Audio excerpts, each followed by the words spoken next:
says, now William Mitchell on saving the environment, the economy, and the future. Ta-da! We live in a country with an economy in recession, in a country that's constantly hurting the environment that we live around. What if I told you that these two problems can be related, and that they stem from one root problem? Waste, trash, garbage, the stuff we commonly use and throw away. This is our problem, and it is a big one. In this presentation, I will examine the current waste problem and show what everyone, consumers and producers alike, must do in order to have a positive effect on the world. I've interviewed Dan Troyer at the Southbury Transfer Station, Cheryl Baldwin from the Connecticut Department of Energy and Environmental Protection, Diane Keeshan, the writer of a book on responsible consumerism, and Dave Shamides, a man who didn't throw away his trash. In the end, I will show that we have a problem on our hands, and show what we all must do to save the environment, the economy, and our future. So, let's talk trash. Now, what is waste? In this presentation, when I talk about trash or waste, I mean municipal solid waste, the non-hazardous stuff that we commonly use and throw away. Although there are other types of waste, like electronic or hazardous waste, that make up smaller quantities, I will only be talking about the vast majority, MSW. And there are certain items that we throw away much more than others, paper and paperboard, making up a larger percentage of total MSW than anything else, being 26% of the total MSW that is generated. Food scraps make up 19.3%, and yard trimmings make up 13.4%, and plastics 12.4%. Why is it bad? Why should you care? One of the problems that we face with MSW is that every day, raw materials are brought to manufacturers, and every day, after use, we throw a large amount of these materials away. This can result in a large loss of money, and is continually reducing our supply of non-renewable raw materials. Also, wastes, either solid or liquid, are created at every step of the process. Most of the time, must be thrown away as well. A decent solution to that would be recycling. But the recycling rate in Connecticut has stayed relatively flat for the past decade. Also, many of the products we commonly throw away are not able to be recycled, or if they are recycled, make it into a product. Essentially, we are wasting pure materials, therefore wasting money. Another waste of money is waste disposal. Waste is difficult to dispose of properly because there are a large number of safety features that must be put in place to prevent the toxins from the landfills seeping into the surrounding areas. Who must pay for this? Your town pays. It costs $80 to the town of Southbury to dispose of 1 ton of waste. But it costs $51 to take away 1 ton of recyclables, including the profit from selling them. One alternative to landfilling is incineration. The problem with that is that although it produces energy, the leftover ash, which is quite hazardous, will still need to be disposed of in an ash landfill. But how much is really there? Well, individually, each American produces 4.43 pounds of MSW per day, amounting to over 1,600 pounds per year. The total amount of MSW produced in America in 2010 was 250 million tons, or 551,155,619,000 pounds. Altogether, Americans produce enough trash to fill the Louisiana Superdome twice a day, every day.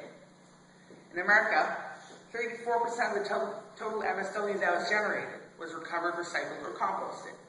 About 12% was burned at waste-to-energy facilities, and 54.3% was put in landfills. The amount of waste that was landfilled after recycling, composting, and combustion for energy recovery was 2.4 pounds per person per day, compared to the 2.51 per capita rate in 1960, before municipal programs were invented. That means that we have been putting almost the same amount of MSW that we did before municipal recycling programs were implemented. This is our problem, and as you now know, it is a big one. Well, how do we fix it? How about we start at the first part of the waste chain, product production. This whole problem began during the Industrial Revolution, when industry started expanding rapidly. Afterwards, we seemed to think there was an infinite supply of raw materials, and we didn't try one bit to conserve them. And also, we never took into account the impact of our actions in the future. Then, during the 60s, we started a new idea that paved the way for overconsumption: disposable products. With the introduction of this new form of product designers started applying that to all kinds of products, like cameras or water bottles.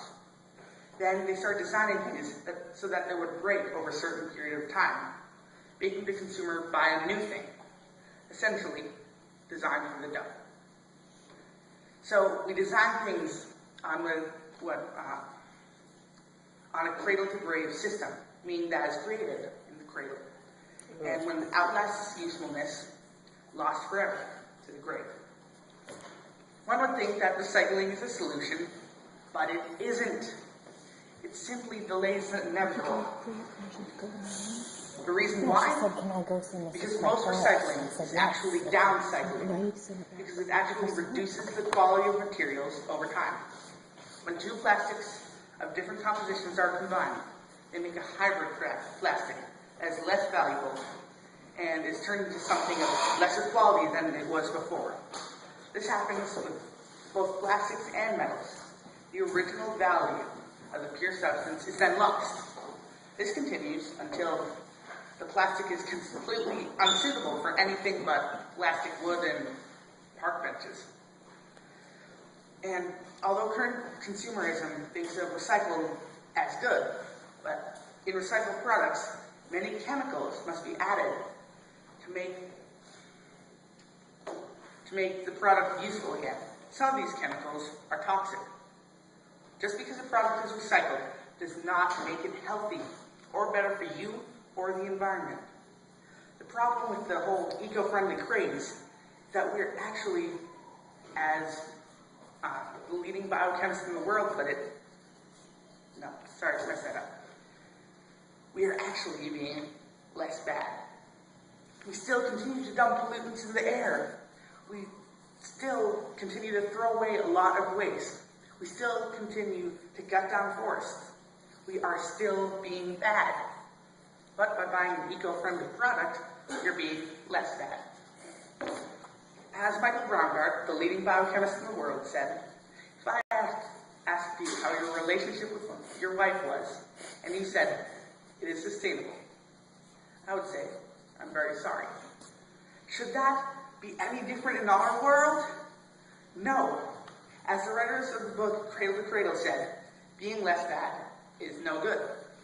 Merely slowing the problem down isn't good enough. We must redesign environmentalism. Cradle to Cradle is a design framework from the book. I'm missing a section. Sorry, you're getting that. Okay, just you need a pencil. Want to make a note?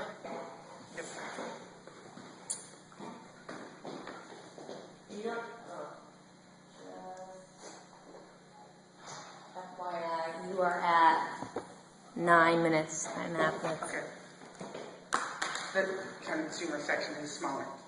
Cradle to Cradle is a design framework from the book Cradle to Cradle, written by architect William McDonough and biochemist Michael Braungart. The Cradle to Cradle design concept is an alternative to the cradle to grave system, the product design of today. basically says that we should model our system on the processes of nature, where materials are used as nutrients.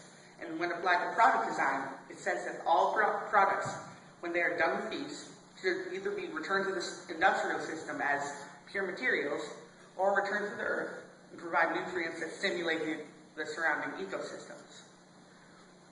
The cradle-to-cradle design framework has been adopted by people around the world, and to help redesign products and buildings all around the world, the writers of the book have founded MBDC, or the McDonough-Browngard Design Chemistry, which can certify products as cradle-to-cradle design through a rigorous certification process, and also can provide consulting on how to redesign products using the cradle-to-cradle design framework. And just found this little part. Okay. Keep going. And when MBDC worked with Ford, they did two big things.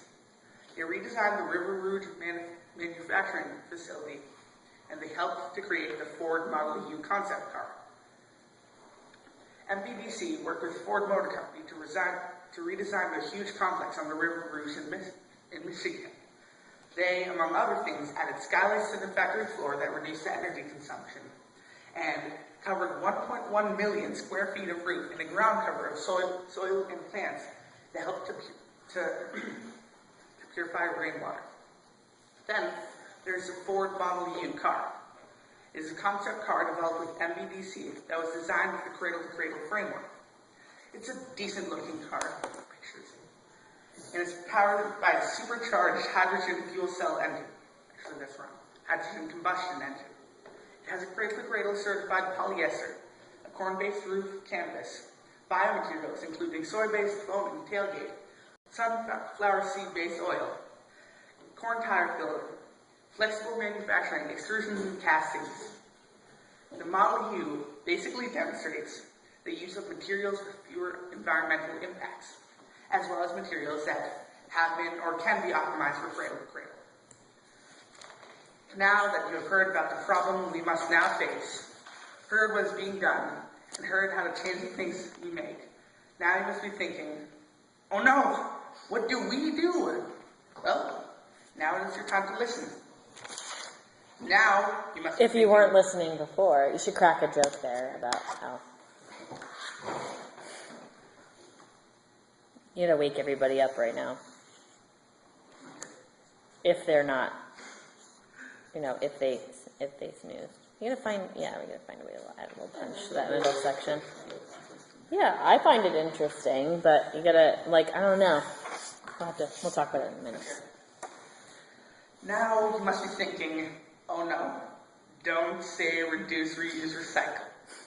But although you might be sick of hearing the same reduce, reuse, recycle thing, I cannot say this enough.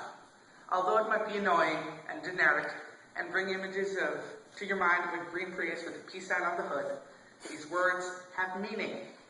They're meant to convey a message, showing people that each person can make a difference, and all together we can change the world. But how does doing this not just help the environment, but your wallet? Let me show you. Image of reduce and reuse. These both are called source reduction because they completely remove things from the waste stream, therefore removing their environmental and economical damage. Source reduction is critical to creating a low waste world. Reducing waste saves natural resources. If we all cut our daily waste by 5%, we could save 20 billion pounds of waste each year. Wait, what did you say before that? If we do what? I skipped over something. I need to edit this. How do we reduce 20 million more? If we all cut our daily waste by just 5%, we could save 20 billion pounds of waste each year. Okay, so how do I reduce 5%? That means if everyone in America decided to not throw away the weight of 2 empty 2-liter soda bottles, we would lose 20 billion pounds of waste each year. How much waste is that? Oh, sorry, I'm pausing.